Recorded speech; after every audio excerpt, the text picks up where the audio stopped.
سرکار غریب نواز ہندوستان کی سرزمین کے بادشاہ ہے. یہ میں اور آپ نہیں کہتے، بلکہ ایک انگریز جب اس نے ہندوستان کی وزٹ کی، ہندوستان کا دورہ کیا، تو اس نے اپنی ڈائری میں اس بات کو لکھا اور برملا کہا کہ میں نے ایک فقیر کو اپنی قبر میں لیٹے ہوئے پورے ہندوستان پر حکومت کرتے دیکھا ہے. انگریز کو یہ بات سمجھ میں آئی.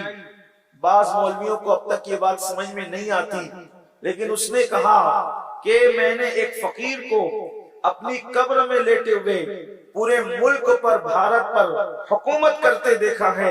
اور وہ فقیر لوگوں کی چوکھٹ کا فقیر نہیں ہے، وہ فقیر لوگوں کے دروازے کا فقیر نہیں ہے، بلکہ وہ فقیر محمد الرسول اللہ کا فقیر ہے. اس کی فاں میں فاقے کی جلوہ گری ہے، اس کی قاف میں قناعت کی رانائیاں ہیں، اس کی یا میں یاد الہی کے جلوے ہیں، اور اس کی راہ میں رب سے رشتہ محبت پیوست ہے.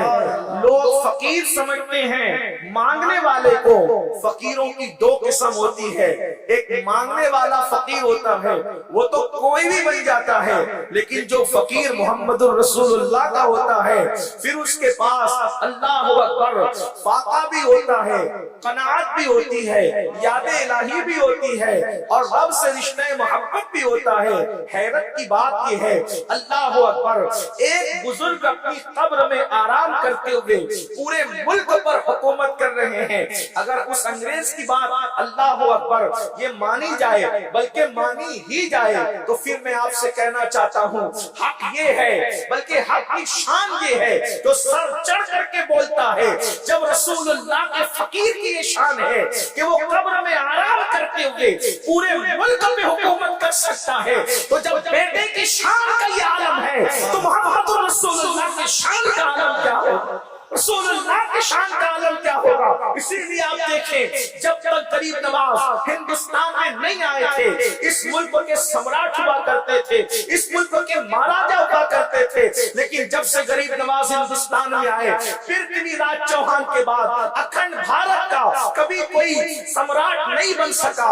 اس کی وجہ یہ ہے کہ پرتھوی راج گیا، اس کے بعد مسلمانوں کی حکومت تھی، کبھی غوری آیا، مغلوں کی حکومت رہی، کبھی جو ہے وہ عادل شاہی حکومت ایک علاقے میں رہی، حکومتیں الگ الگ رہی. لیکن جس وقت مغلوں کا آخری بادشاہ بہادر شاہ ظفر گیا، اس کے بعد پھر انگریز اس ہندوستان میں آ گئے، اور انگریز گئے تو ملک کا بٹوارا ہو گیا. لیکن آپ دیکھ رہے ہیں کہ غریب نواز کی آمد کے بعد پھر کوئی کلمے کا انکار کرنے والا بھارت کا سمراٹ کیوں نہیں بن سکا؟ اس کی وجہ یہ ہے کہ ایک ملک میں دو سمراٹ کبھی جمع نہیں ہوتے. محمد رسول اللہ نے غریب نواز کو ہندوستان کا سمراٹ اور راجہ بنا کر کے بھیجا.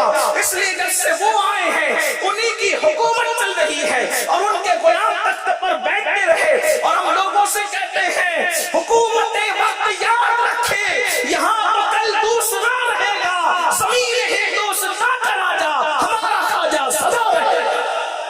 غریب نواز کی حکومت چل رہی ہے. اللہ پاک قرآن مقدس میں ارشاد فرماتا ہے، قل، اے محبوب آپ فرما دیں. جب بھی ہم لوگ قل کہتے ہیں، ہمارے قل کی بڑی اہمیت ہے. ابھی سب کو انتظار ہے کل غریب نواز کا قل ہوگا. یہ قل کیا ہے؟ بلکہ اسی قل میں کل ہے. راجستھان میں بات کر رہا ہوں. ایک ہوتا ہے قل بڑی قاف سے، ہے نا، قل، اور ایک ہوتا ہے کل چھوٹی کاف سے. تو اس قل میں کل ہے، یعنی سب کچھ ہے. اب یہ قل کیا چیز ہے؟ تو قل اتنی محبت کی چیز ہے، پورے قرآن میں جگہ جگہ قل، اور جہاں ہے قل اس کا مطلب ہوتا ہے محبوب آپ فرما دیں. کیا مطلب ہوا؟ محبوب آپ فرما دیں. اپنے محبوب کی شان کیا کہتے؟ کیا کہتا اللہ؟ قل آپ فرما دیں. کلام اللہ کا. اور سننا کس سے چاہ رہا ہے؟ کس سے؟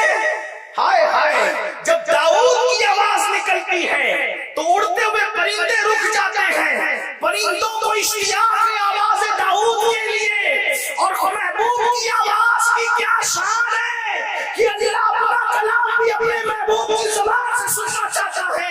اسی کو استاد زمن کہتے ہیں.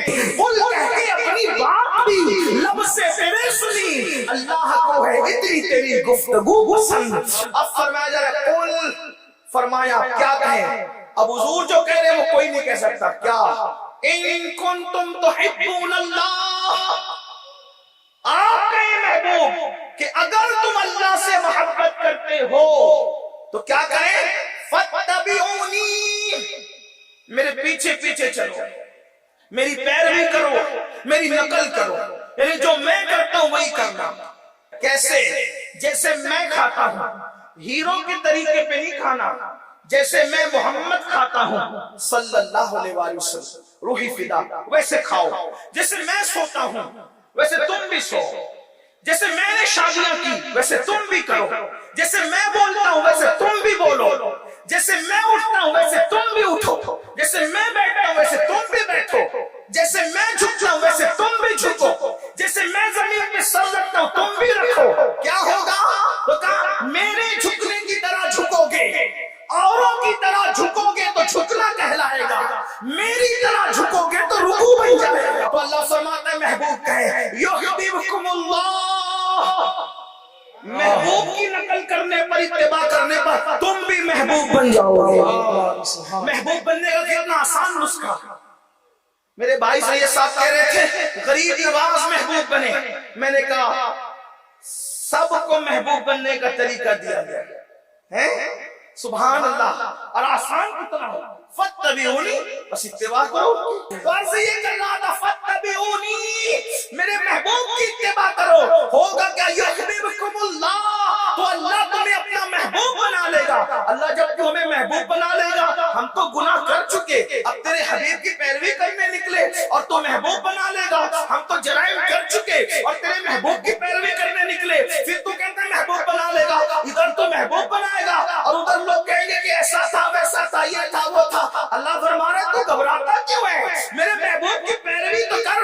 یحببکم اللہ, میں تجھے اپنا محبوب بنا لوں گا. اور جس کو محبوب بنا دیتے ہیں پھر اس کو گنہگار نہیں رکھتے, پھر اس کو مجرم نہیں رکھتے, پھر اس کو خطا کار نہیں رکھتے, پھر اس کو پاپی نہیں رکھتے. پھر کیا کرتے ہیں؟ وَيَغْفِرْ لَكُمْ ذُنُوبَكُمْ وَاللَّهُ غَفُورٌ رَحِيمٌ. جس کو محبوب بنا لیتے ہیں اس کے گناہوں کو معاف بھی کر دیتے ہیں, اس کی مغفرت بھی فرما دیتے ہیں, اور اللہ بخشنے والا مہربان ہے. اب پتہ چلا, محبوب بننے کا طریقہ پتہ چل گیا. حضور کی اتباع کرتے رہو, حضور کی پیروی کرتے رہو, حضور کے پیچھے چلتے رہو تو تم بھی محبوب بن جاؤ گے. غریب نواز علیہ رحمت و رضوان فرماتے ہیں تین چیزیں اگر انسان اپنی زندگی میں پیدا کر لے تو اللہ تعالیٰ اس کو اپنا محبوب بنا لیتا ہے. فرماتے ہیں نمبر ایک, چونکہ ہندوستان میں آپ تشریف لائے تھے اور انسان کی عقل کے مطابق گفتگو کرنے کا حکم ہے, ہندوستان میں تین چیزوں کو مذہبی اعتبار سے بڑی اہمیت تھی.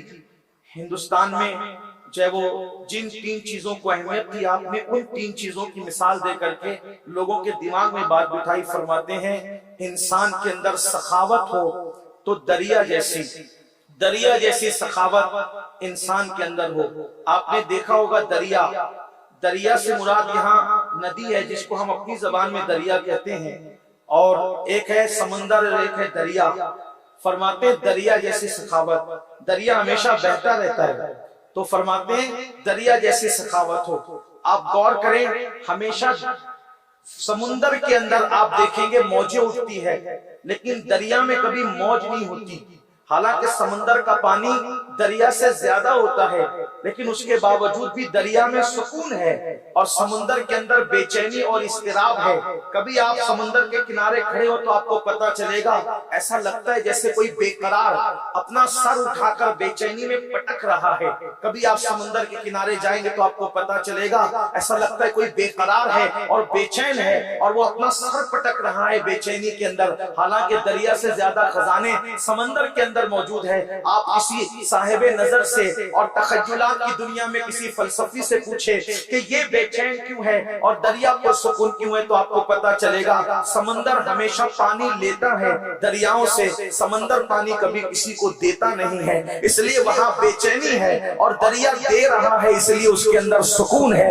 اگر سکون کی زندگی چاہتے ہو تو اپنے اندر سخاوت دریا جیسی پیدا کرو. اور میرے آقا علیہ السلام فرماتے ہیں کہ سخی اللہ سے قریب ہے, سخی جنت سے قریب ہے, سخی لوگوں سے قریب ہے, اور بخیل جو ہے اللہ اکبر اللہ کی رحمتوں سے دور ہے, جہنم کے قریب ہے اور وہ لوگوں سے دور ہے. تو سخاوت دریا جیسی ہو. اور نمبر 2 فرماتے ہیں شفقت سورج جیسی. سورج جب نکلتا ہے تو نہ غریب دیکھتا ہے, نہ امیر دیکھتا ہے, نہ کالا دیکھتا ہے, نہ گورا دیکھتا ہے, نہ عربی دیکھتا ہے, نہ اجمی دیکھتا ہے, بلکہ سورج جب نکلتا ہے تو وہ یکساں سب کے گھروں کو منور کرتا ہے, سب کے گھروں میں اس کی روشنی جاتی ہے. تو فرماتے ہیں شفقت جو ہے وہ سورج جیسی ہونی چاہیے. اور فرماتے ہیں تیسری چیز عاجزی اور انکساری زمین جیسی ہونی چاہیے, دھرتی جیسی ہونی چاہیے. آپ زمین کو دیکھیں کتنی عاجزی ہے اس کے اندر, کتنی انکساری ہے اس کے اندر, کہ زمین پر آپ کھودیں, زمین پر آپ مکان بنائیں, زمین پر پیشاب کریں, زمین پر پاخانہ کریں, کچھ بھی زمین پر کریں, لیکن زمین کبھی اعتراض نہیں کرتی, زمین کبھی جو ہے وہ احتجاج نہیں کرتی, زمین کچھ پوچھتی نہیں, سوال نہیں کرتی پلٹ کر کے, بلکہ اس کا سینہ کھود دیجئے اور بہت کھود کر کے گھر کا پہیا ڈال دیجئے, گھر کی بنیاد ڈال دیجئے, پیشاب کیجئے, پاخانہ کیجئے, دندنا کر چلیے, دھیرے چلیے, زور چلیے, اور کچھ بھی کیجئے, کوئی اعتراض نہیں کرتی. لیکن جب انسان مر جاتا ہے تو پھر اس کو سینے میں, اپنے سینے میں جگہ بھی دیتی ہے. تو غریب نواز فرماتے ہیں شفقت ہو تو سورج جیسی, عاجزی ہو تو زمین جیسی, اور سخاوت ہو تو دریا جیسی. جب کوئی بندہ اپنے اندر یہ 3 چیزیں پیدا کر لیتا ہے تو اس بندے کو اللہ اپنا محبوب بنا لیتا ہے. اور یاد رکھیے اس کو اگر آپ سنت نبوی کی روشنی میں دیکھیں گے تو آپ کو جگہ جگہ وہ چیز نظر آئے گی. لیکن اب وقت تو بہت زیادہ ہوا ہے, اس لیے اپنی بات یہیں پر مکمل کی جاتی ہے. اللہ پاک سے دعا ہے اللہ رب العزت سرکار غریب نواز کی تعلیمات پر ہم سب کو عمل کی توفیق عطا فرمائے. دوران گفتگو اگر کوئی غلطی ہو گئی ہو تو اللہ تبارک و تعالی اپنے حبیب صلی اللہ علیہ وسلم کے صدقہ و طفیل معاف فرمائیں. آپ حضرات دور نزدیک سے جہاں کہیں سے بھی تشریف لائے ہیں, میری گزارش ہے کہ غریب نواز کے مشن کی تحریکیں ہندوستان میں بے شمار جاری و ساری ہیں, ادارے بھی چل رہے ہیں, لیکن انہی غریب نواز کے مشن کی تحریکوں میں ایک تحریک سنی دعوت اسلامی بھی ہے جو سواد اعظم اہل سنت و جماعت کی عالمگیر تحریک ہے. اس تحریک کا مقصد صرف ایک مقصد ہے کہ لوگوں کو رسول اللہ صلی اللہ علیہ وسلم کے قریب کیا جائے,